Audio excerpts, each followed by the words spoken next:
Hello friends, আমি Shreshtha. Welcome back to my channel. আজকে একটু স্পেশাল, তার কারণ আজকে আমাদের বাড়িতে পুজো।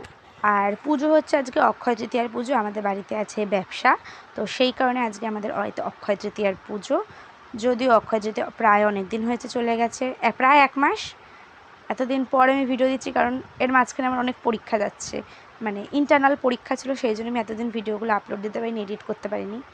যাই হোক, সকাল সকাল রেডি হয়ে নিচ্ছি, স্নান করে চলে এসেছি। এসে এখন একটু ক্রিম মেখে নিচ্ছি, সানস্ক্রিন মেখে নিচ্ছি, ব্যাস এইটুকুই রেডি হওয়ার মধ্যে পড়ে। আর রেডি হতে হতে মা আমায় কিছু প্রশ্ন জিজ্ঞেস করছিল।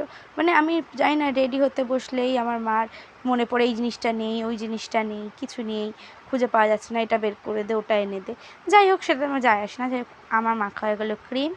এরপর আমি আজকে পরবো শাড়ি। তো শাড়ির জন্য চুজ করব আমি আজকে একটা নিউ, মানে অন্য রকমের কিছু। তো দেখো, আমি আজকে পরবো হচ্ছে এই শাড়িটা দিয়ে এই ব্লাউজটা একটু কন্ট্রাস্ট করে পরবো। যদিও ওই ব্লাউজটা এটা নয়, এটা আমার একটা লেহেঙ্গার ব্লাউজ। আমি একটু কন্ট্রাস্ট করার জন্যই বেসিক্যালি পরেছি। তো চুলটা আঁচড়ে নিচ্ছি, চুলটা আঁচড়ে নিয়ে তারপরে আমার সাজগোজের মধ্যে না বেশি কিছু পরে না, একটু ক্রিম মাখি, একটু চুলটা বাঁধি আর একটু লিপস্টিক, ব্যাস। এর থেকে বেশি কিছু সাজতে ভালো লাগে না। আর এত গরম, এই গরমের মধ্যে কী সাজবো বলো তো? যেইটাই সাজবো সেটাই নষ্ট হয়ে যাবে। তাই জন্য ভাবলাম থাক। এই শাড়িটাও তো পরে আমি খুলে ফেলেছিলাম, শাড়িটাও আর পরে থাকতে পারিনি। এত গরমে আর কিছু ভাল লাগছে না, তাই একটু লিপস্টিক পরে নিচ্ছি। একটু আয়না খুলে নিয়ে একটু লিপস্টিক পরতে শুরু করে দিলাম। লিপস্টিক পরার পরে একটু, সব মেয়েরাই একটু ঢং করে, একটু লক্স বের করি আমিও। সবাই যা করে আমিও সেগুলোই করি, না তোমরাও এগুলো করো অবশ্যই। যাই হোক, তো এই যে লিপস্টিক পরা কমপ্লিট আর আমি রেডি হয়ে গেছি। এই অবধি সাজ। এরপর আর কোনো আমার সাজাগোজা নেই। আর এরপরে পুজোর সময় তো আমি এই শাড়িটাও আমি খুলে ফেলেছি। প্রচণ্ড গরম ছিল সেই দিনকে। শুরু করেছি পুজোর কাজ করা। এই যে এখন সাজাচ্ছি নৈবেদ্যের থালা। ওই যেখানে আতপ চাল 5 ভাবে, সরি 7 ভাবে, 7 ভাগে 7টা দিয়ে ওখানে ফল মিষ্টি দিতে হয়। তো নৈবেদ্যের থালা সাজাচ্ছিলাম। তারপরে মনে পড়লো ব্যাগের মধ্যে খই রয়েছে, খইটা ঢালতে হবে। তো মাকে বললাম ওখান থেকে পেতলের গামলাটা দিতে, তো যেটার মধ্যে আমি খই ঢালবো। আর এটা আমার হাতে বাতাসা।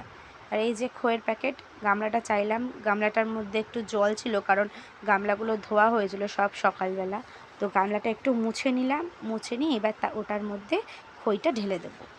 খই দেওয়ার পরে ওটাকে একটু বাতাসাগুলো একটু ডেকোরেট করে সাজাবো।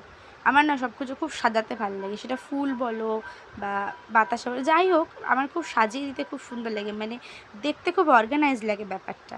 তাই বাতাসার প্যাকেট, আর বাতাসার এই প্যাকেটগুলো বা মুদিখানার থেকে আসা এই প্যাকেটগুলো ওনারা এমনভাবে গিট মারে, মানে আমার খুলতে খুলতে বিরক্তি চলে আসে। এরপরে আমি ফল কেটে নেবো একটু, না মিষ্টি মিষ্টি, এবার ভাবো না মিষ্টির প্যাকেট কাটার জন্য বটি খুলেছি, সেটা না, আমি ভেবেছিলাম আগে ফল কাটবো। তো মা ধরিয়ে দিল আগে এই লাড্ডুর প্যাকেটটা। আর অক্ষয় তৃতীয়ার মেন ফুডই বা মেন মিষ্টি হচ্ছে লাড্ডু, কারণ আমাদের গুনু দাদা থাকে সেটাতে। আর নৈবেদ্যের থালাটা যেহেতু ছোটো, তাই একটা লাড্ডু থেকে ভেঙে ভেঙে নৈবেদ্যের থালার মধ্যে আমি দিয়ে দিচ্ছিলাম। আমাদের বাড়িতে খুবই মিনিমাল আর খুব ছোটো করেই অক্ষয় তৃতীয়ার পুজোটা হয়, তার কারণ হচ্ছে বেশি জায়গা আমাদের বাড়িতে নেই। তো এই জন্য খুব অল্পের মধ্যে আমাদের বাড়িতে অক্ষয় তৃতীয়ার পুজোটা আমরা করেছিলাম এই বছর। তো সব সাজাচ্ছি, সাজাতে সাজাতে তারপরে এবার মিষ্টি ফিষ্টিগুলো দেওয়ার পরে আমি এখন ফলটা কেটে নেব। এই যে শশা এটা, আর এটা হচ্ছে কলা।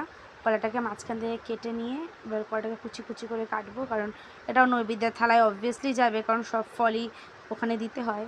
তো এগুলো কেটে নিচ্ছিলাম আমি, আর তার সাথে সাথে মার সাথে একটু কথাও বলছিলাম। আর এই যে ঠাকুরমশাই চলে এসছে। তোমাদের একটা স্পেসিফিক কথা বলি, তোমরা আমাকে অবশ্যই কমেন্টে জানাবে। তো তোমাদের কার কার সাথে এরকম হয়?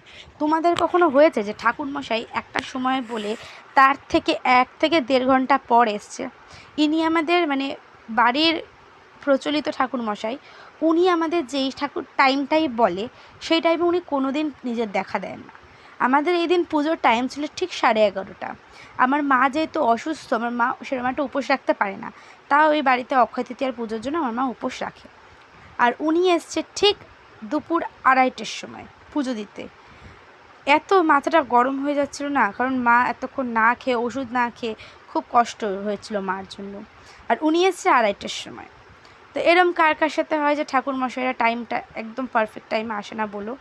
আর এই যে উনি পুজো দিয়ে আরতির ওটা দিয়ে দিল, তারপরে পুজো কমপ্লিট হয়ে গেছিলো, আমরাও অঞ্জলি দিয়ে নিয়েছিলাম, যেহেতু অঞ্জলির সময় ভিডিওটা করা পসিবল না। আর পুজো টুজো হয়ে যাওয়ার পর এইরকম দেখতে ছিল জায়গাটা।